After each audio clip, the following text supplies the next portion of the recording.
Hello and happy Sunday. It's DJ Bubbles here, aka Vanessa San Louis, the CEO of Black People United for Change. You done know. You see how we're getting closer and closer to the month of June, and once we hit June 21st, we know that's the first day of summer here in Canada.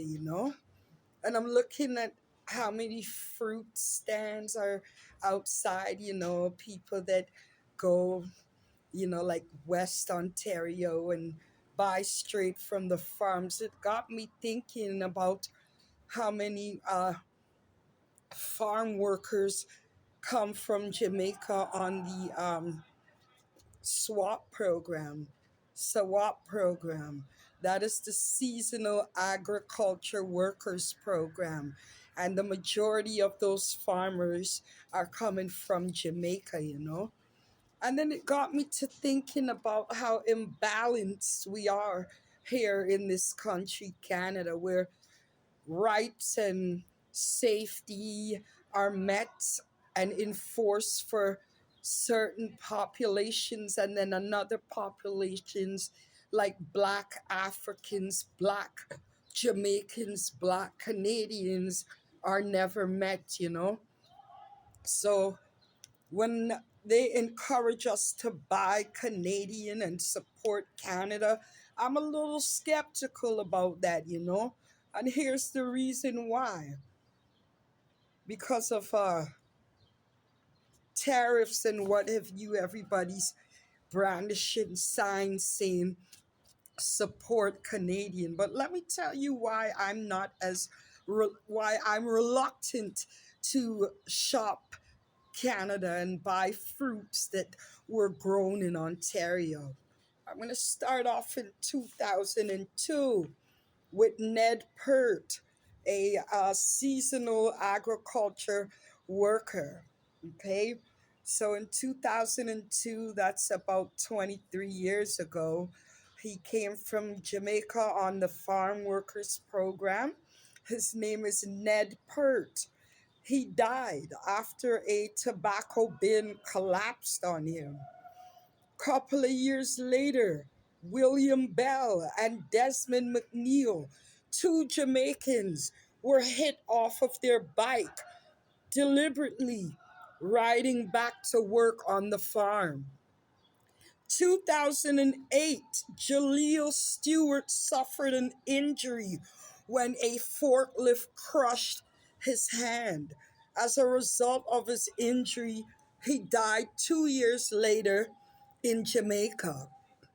Well, he was one of the rare farm workers who was paid out in WSIB, and in which they stopped in 2010, and he died fighting for Ontario to reinstate his WSIB payments, which they stopped. And even after he died, they refused to budge and give his widow a cent to bury him. Moving along further now, Paul Roach and Ralston White from Ayton, Ontario. They died as a result of being exposed to toxic fumes as a farm worker right here in Ontario. And then two Jamaican men who they didn't even give the dignity of revealing their names in 2002. One died in his bunk, which they claimed was sudden death syndrome. And then in 2023, another brother from Yard died right in the fields, like so many other black men, our ancestors died way before us. So it took a lot for me to research and get names, and I'm sure there's many, many more. But we don't see these things and these stories and these tragedies on the news, nor do we see any job advertisements on Indeed or any job boards that they will hire Canadians or Southern Asians to work on the farm. They recruit Jamaican men Sorry, Massive, it's the long weekend, so a lot of people are going firework crazy. You don't know. Here we go. So we're not gonna see these stories in the news because you don't know. Um, Canadian mainstream media suffers from biased and selective media syndrome. So we'll never see those stories on the news. But what I will tell you is this: anybody working like in a warehouse or doing any general labor job, they're required to do a WMIS test, work health, material hazard safety testing.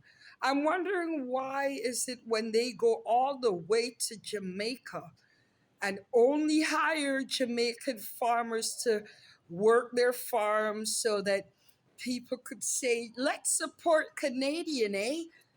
While those men die and we don't hear about it and they receive no compensation. I want to tell you, not just as a hunch or a guess, but I have heard firsthand that the Jamaican farmers endure living in deplorable conditions. Notice I didn't say room or his bed, I said bunk, because they crammed them all in one room the way they used to cram the slaves in the bottom of their ships, shipping them from Africa to North America. Now, how can we ever, as a Canadian country, ever point the finger and deem another country third world, or feel that any other country outside of this continent feel that we're superior to anybody? Because we're not. Now, that is what you call modern day slavery.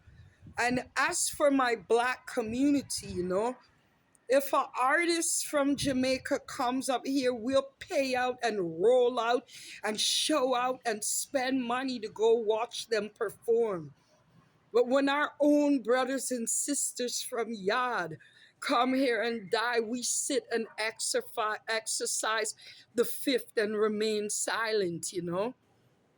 Who's helping them? They just pack them in with the suitcases and fly them back home and call it a day. So when people say to me, buy Canadian and support Canadian, nah, I don't feel like buying no Canadian apples. No, I don't feel like buying Canadian potatoes. I really don't feel like it, because my mother is a born and reared Jamaican. And it hurts me to know that her brothers come from Jamaica to this country, get treated like animals, have to sleep crammed in like sardines in deplorable conditions, and nobody cares when containers fall and crush these Jamaican men to death. And as for my people, I am very disappointed that the only time we'll jump up and wave the Jamaican flag and say, yeah, man, up here is at some bashment or a party where rags are waving high. Who's going to care for these people? I wonder how many people are still going to support Caravana this year, are still going to run out to the C&E this year, knowing that the very same people where our black money will be lining up their pockets and we must be broke and remain in status quo. Come on, people, think about it. You don't know what is my mom taught me. Our Jamaican motto is out of many one people. So many of us here, yet we move so divided. You don't know. Big up yourself, seeing?